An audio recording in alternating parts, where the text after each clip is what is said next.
After being productive during the day and getting a lot of tasks done, I often find myself procrastinating, pushing off tasks and telling myself I'll do them later, and never ending up doing them. And I felt quite frustrated with doing this, so I decided to do some research on how I can avoid this. Hey there, Tosan and Emma here, and in today's video we're going to be discussing the top 8 ways that you can absolutely stop procrastinating and be absolutely productive during your day. So the video will be split up into 8 different sections with 8 different timestamps in the description below. The first timestamp will be motivation myth, second being distractions, the third being the 5-minute rule, the fourth being breaks, the fifth being downtime, the sixth being clear goals, the seventh being breaking down tasks, and the 8th will just be a summary of everything we've discussed. And I'll also add my input on the number 1 way that you can absolutely stop procrastinating. So let's jump right in. Let's start off with the motivation myth. So the motivation myth is actually a book that was written by the author Jeff Hayden, and it talks about how in society we view discipline as something that comes after success.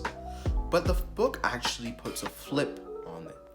So it actually tells us if you want to do something, instead of waiting for that motivation, you should be disciplined enough to do it. Discipline, success, then motivation, as opposed to finding motivation first, then actually completing a task, and then finding that discipline to do more tasks. So discipline is a very crucial part in the system of procrastination.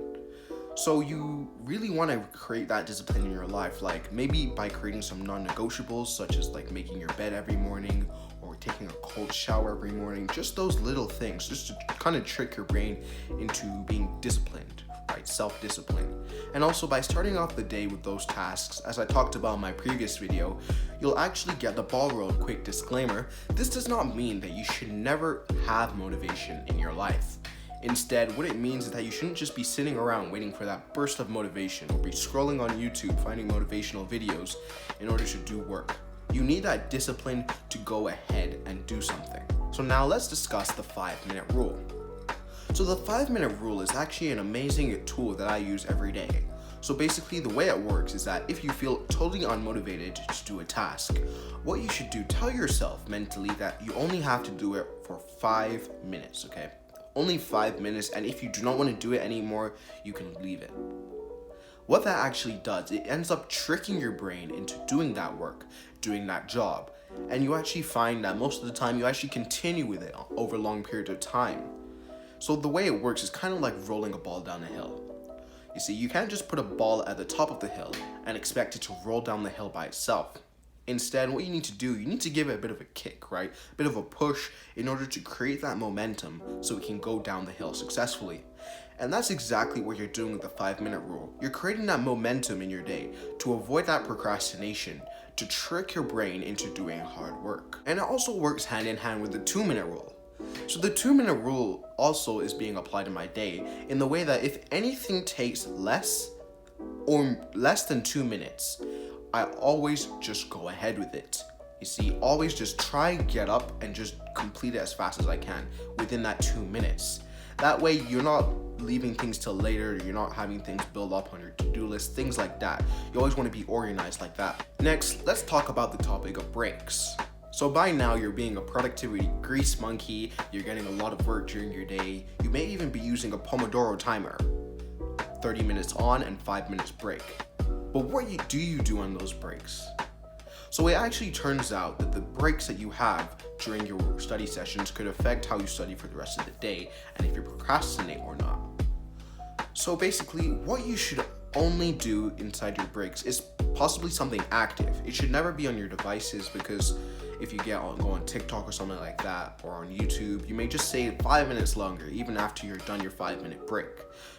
It just leads to so many distractions, right? So you always want to remember to just try, if you can, to just stay away from your devices during your whole study session, including breaks. But the place where you can use your devices is free time.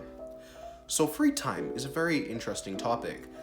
Obviously, you should always try to make it something that you find enjoyable, right? So you have something to look forward to in your day. For me personally, the new game Among Us, I enjoy playing that. So that usually starts around 8 o'clock for me.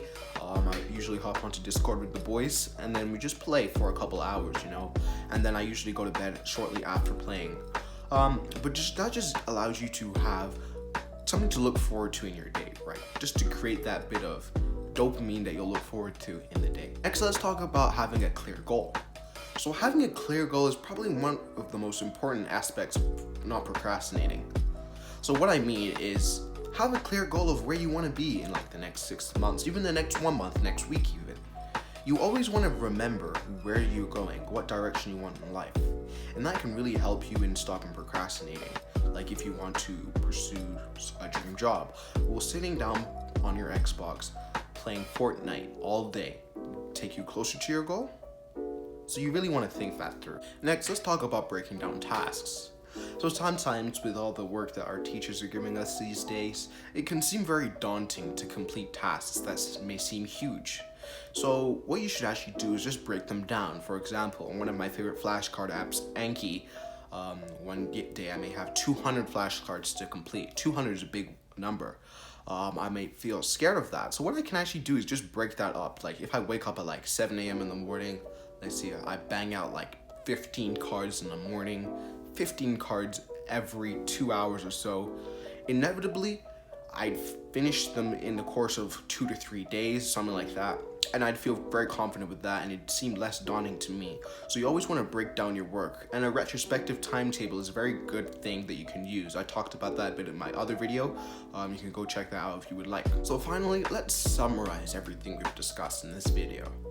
So basically, coming all down to it, personally, I think the most important thing that you can take away from this video is the motivation myth. Don't wait around for motivation. Instead, discipline yourself. To illustrate, if you're accustomed to using hot water when you shower, hot water is very comfortable, right? But let's say you didn't have hot water for the next 2 weeks. What would you do? Not take a shower? No, you'd use cold water instead. That's creating that discipline in order to just shower, with the hot water being motivation and the cold water being procrastination. Maybe you don't want to do it. But you always want to remember to have that motivation to get stuff done in your day. Don't wait around for motivation. So thank you for watching this week's video. Please leave a like and subscribe. If you want to see one of our other videos, click right here. But if you never want to miss out on a video again, you should just subscribe. Signing off. And to all you special viewers out there, I recently just redid my desk setup. Next week's video will be a desk setup tour. See you next week.